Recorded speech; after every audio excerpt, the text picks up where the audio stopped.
In your Twitter feed, pinned right at the top, tweet from Tommy Campbell, thinking every Muslim is a terrorist is like thinking every American is Donald Trump. But some of these talking points are very, very simplistic.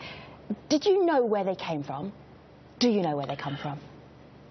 Well, we've seen the internet and the blogosphere sort of a breeding ground since about 10 years ago that starts some of the most pervasive narratives of Islamophobia in places where most people think they're going to remain niche, but they slowly branch out and get into the mainstream, first through the right-wing mainstream news networks and then into Main Street from there. But just to go back to what Nazia was saying, I agree with her 100%, and it didn't surprise me either. I've always talked about something called the Organized Islamophobia Network. You can call that the Islamophobia industry or Islamophobia Inc. or Fear Inc. But the notion that there's something agenda-driven and purposeful, it's not random, is important. Let me just say that there are two types of Islamophobia as far as I'm concerned. There's the political and the religious in one end, and then there's sort of the Main Street knee-jerk fear kind of reaction on the other. The first two are agenda-driven, whether it's religious or political. We'll get into the difference between the two. But they're also well-funded, and they're funded by billion people who have power in society. People like Sheldon Adelson, the Mercer family, and some of the spokespersons are people in the Senate and in Congress.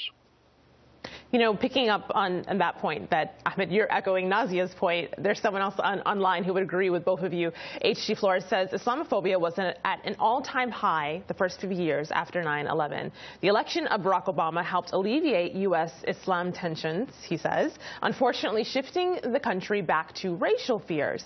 The campaign and the election of Trump is shifting those fears back into a post-9/11 phobia. So that's an interesting flow chart he's laid out for us.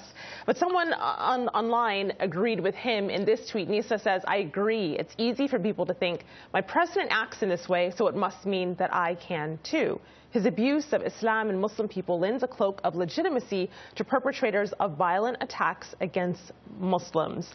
Nazia, I'm wondering what you think of this, since you brought up the fact that you see the government and a systemic source behind some of these attacks. What do you make of this comment?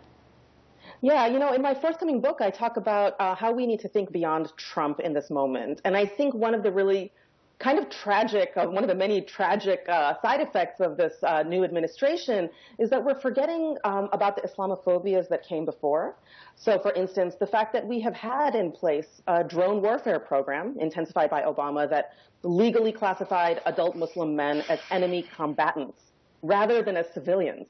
You know, and so we right now we run a risk of kind of resisting Trump only to reinstate the type of politics that brought us here in the first place. And I think one of the things we ought to be very diligent about in this moment is to think about the continuities, you know, the types of Islamophobia that have persisted regardless of party. You know, as Deepak Kumar says, Islam is a bipartisan project, and I think we would be well served to sort of acknowledge it in that way.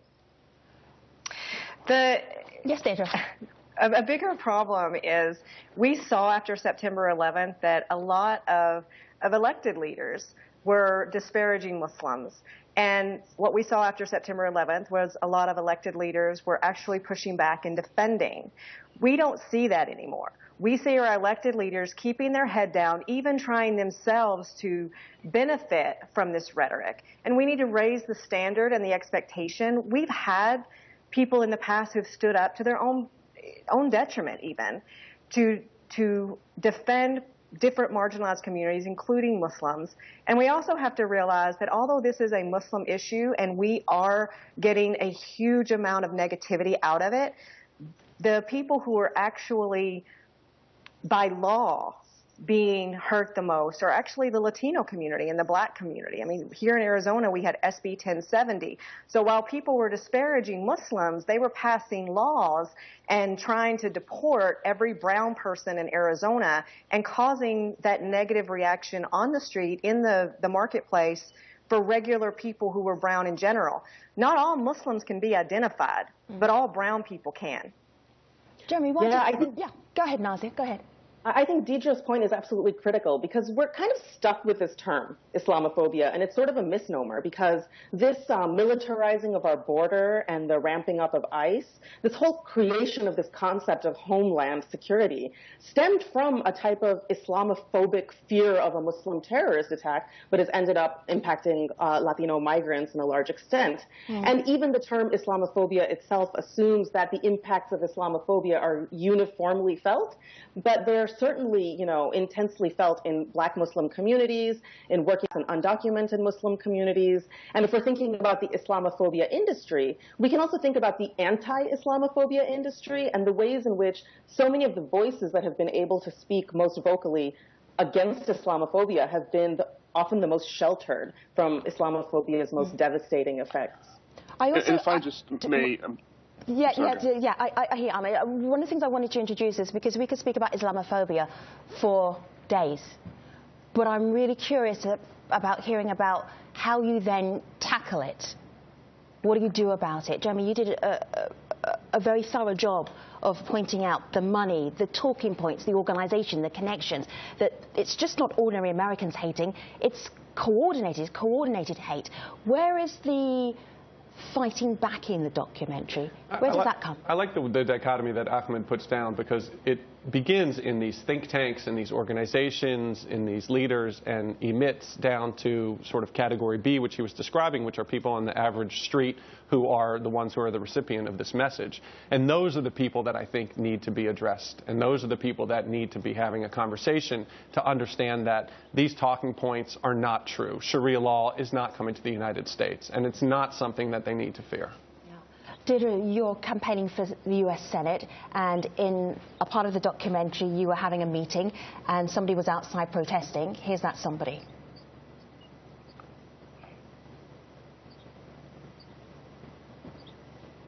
Today, Deidre is in the town of Quartzsite in rural Arizona. Despite its remoteness, we still see the reach of Islamophobia incorporated. What's all this about? We're protesting Deidre because she's a Muslim and she believes in Sharia law. Sharia law is against the Constitution. They were concerned that Islamic law was already being enforced in the United States. I care about when they try to supersede the law of the land, which is the Constitution. Have you seen any evidence of that? There's 4 towns that are currently under Muslim law, and Chicago might as well be. Deirdre, when you're campaigning, you have to win those hearts and minds. And when there's so much Islamophobia out there, how are you tackling that? What do you do? With humor and compassion and understanding that they are dealing with the best information they have, even though it's the worst information available, and planting the seed that what they see before them is not what they assume. I mean, one of the things is, people will say, Muslims are trying to kill us. Their religion says that they're trying to kill us, or they have to kill us. And I'll say, okay, so you think that we're an alien species, that 1.8 billion people share a brain, and that even though 150,000 Muslims in Arizona are not trying to kill anybody, you still think that we're supposed to be doing that, even though we're not. Or the fact that on my campaign, one of my top 4 platform issues is separation of church and state. So when people come up to me and say, I don't want Sharia, I say, me either. Let's not have any religion in the government. Let's work together on that. Jeremy, Sharia came up a lot in the documentary, and Sharia law, or pronounced in all sorts of ways I didn't realize it was able to be pronounced. Do people even know what it is? The Sharia law is not even a thing, right? Yeah. So the idea that the industry takes a lot of words that sound foreign, that average Americans don't understand, and they attach a negative connotation to it, and that's what people take. I mean, we attended this march against Sharia that Act for America planned last year in 28 cities, and you had people out there with homemade signs screaming about Sharia. And, at the heart of it was, they were on the receiving end of this messaging that comes from the Islamophobia industry.